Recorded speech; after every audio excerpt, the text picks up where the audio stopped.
So hello mga Kulitshop, isang magandang umaga po sa ating lahat. Ayan, may nag-sponsor sa atin ng Car Air Deodorant.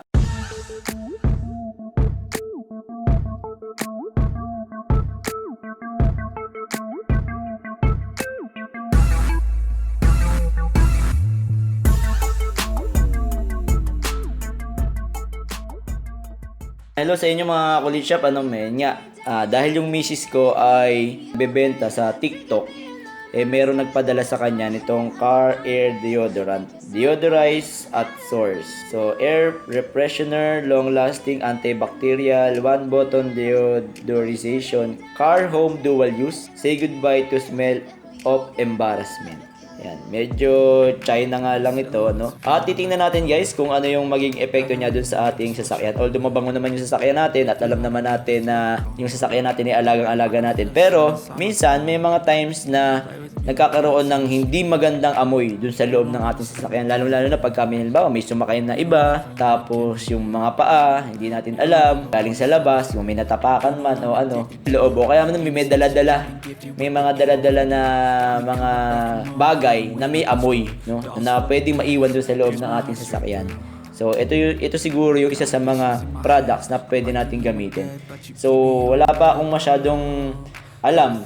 Although may mga napapanood lang ako na mga ganito ginagamit, pero hindi natin alam kung ano talaga yung epekto nito sa sasakyan natin. Okay? So, pag amoy, tingnan natin, medyo maganda naman yung amoy niya. No? Ngayon mamaya, hindi natin alam kasi titingnan natin kung talagang maganda yung amoy niya para sa sasakyan. Okay, so hindi ko rin alam kung ano yung mga instruction kung paano siya gagamitin. In-check ang nakasulat dito, pero gagamitin na lang natin yung ating common sense sa paggamit nito, no? Alright, so try natin sa sasakyan natin, guys. Okay, punta tayo sa sasakyan natin, guys. So ito guys, yung kagandahan ng ating keyfob, na keyless entry talaga. So kung makapansin nyo, yan ay yun, nagbukas siya ng sarili niya na hindi ko ino-open, no? At minsan ito pag nakalock siya, ayan, nakalock siyang ganyan. Nag-open siya ng sarili niya. Pag in-open natin, ayan, open siya ng sarili. Alright, so sa mga napapanood natin, kailangan na ipasok siya sa sasakyan.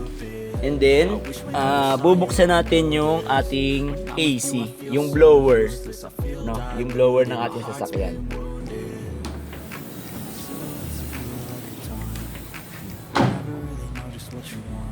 So ayan guys, ganyan siya sa loob.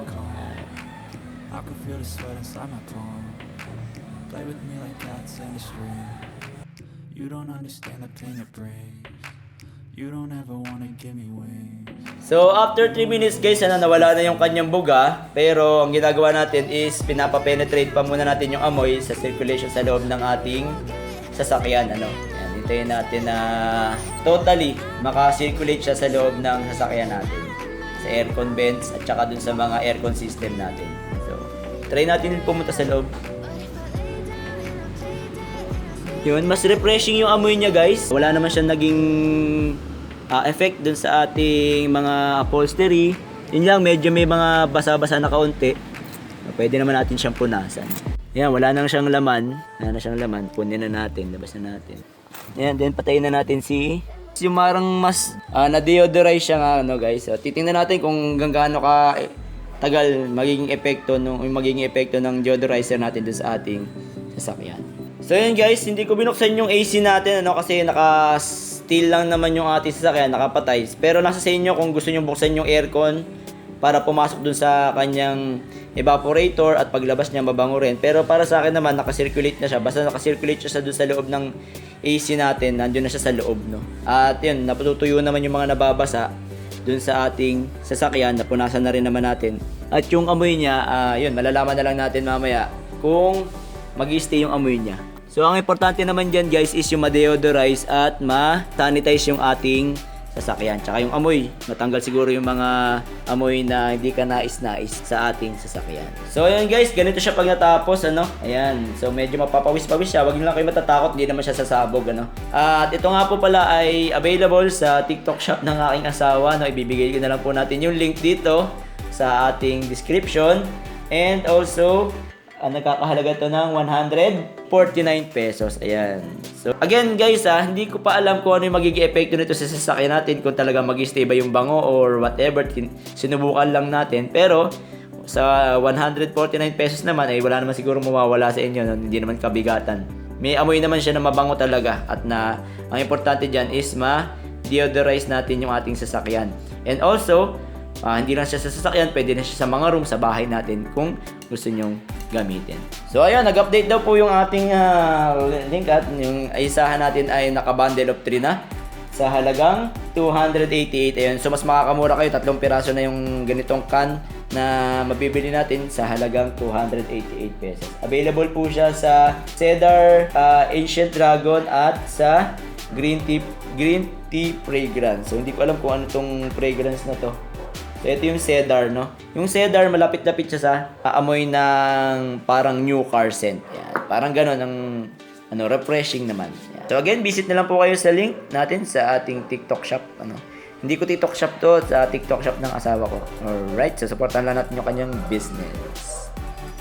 Alright, so hanggang dito na lang po siguro ang ating video at sana po may nabag na naman ako pakipakinabang sa araw na ito.